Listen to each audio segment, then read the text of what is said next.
Hello friends, तो ये उज्जैन की ट्रिप का सेकंड पार्ट है। तो हमारी फर्स्ट लोकेशन है महर्षि संदीपनी आश्रम, जो कि मध्य प्रदेश के उज्जैन शहर में स्थित है। आश्रम के बाहर हम लोगों को मिलते हैं ऊँट भैया, और उसके बाद हम चले जाते हैं आश्रम के अंदर।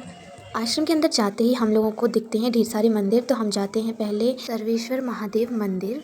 इस मंदिर में 6000 साल पुरानी नाग देवता के साथ एक शिवलिंग है।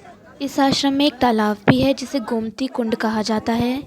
श्री कृष्ण ने इस कुंड को उनके गुरुजी के लिए स्नान करने के लिए उत्पन्न किया था। इस तालाब में ढेर सारी मछलियाँ और ढेर सारे कछुए भी हैं। श्री कृष्ण जब इस आश्रम में आए थे तो वो 7 साल और 11 दिन के थे। श्री कृष्ण ने महर्षि संदीपनी से 64 दिन में 64 कलाएं सीखीं। 4 दिन में 4 वेद, 6 दिन में 6 शास्त्र, 16 दिन में 16 विद्याएं, 18 दिन में 18 पुराण और 20 दिन में गीता का ज्ञान प्राप्त किया था। इस आश्रम में श्री कृष्ण, बलराम और सुदामा ने शिक्षा प्राप्त की थी।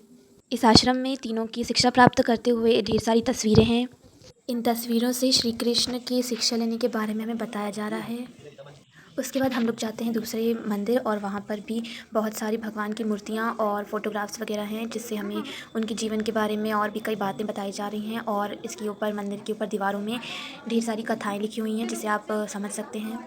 यहाँ कुंडेश्वर महादेव मंदिर एकमात्र ऐसा मंदिर है जहाँ नंदी जी खड़े हुए पाए जाते हैं। इस मंदिर में श्री कृष्ण, सुदामा और बलराम की तीनों की एक साथ मूर्ति भी है। फिर उसके बाद हम लोग जाते हैं एक और मंदिर, जहाँ पर श्री कृष्ण के द्वारा सीखी गई विद्याओं के बारे में बताया गया है। इस मंदिर के अंदर जाते ही एकदम राजमहल वाला लुक आ रहा था। एकदम बहुत सुंदर मंदिर था ये अंदर से।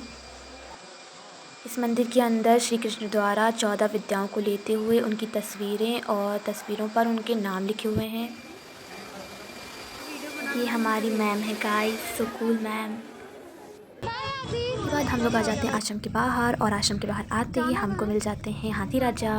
उसके बाद हम लोग चले जाते हैं हमारी नेक्स्ट लोकेशन पे। तो चलिए चलते हैं, आप भी आइए, मिलते हैं पार्ट 3 में।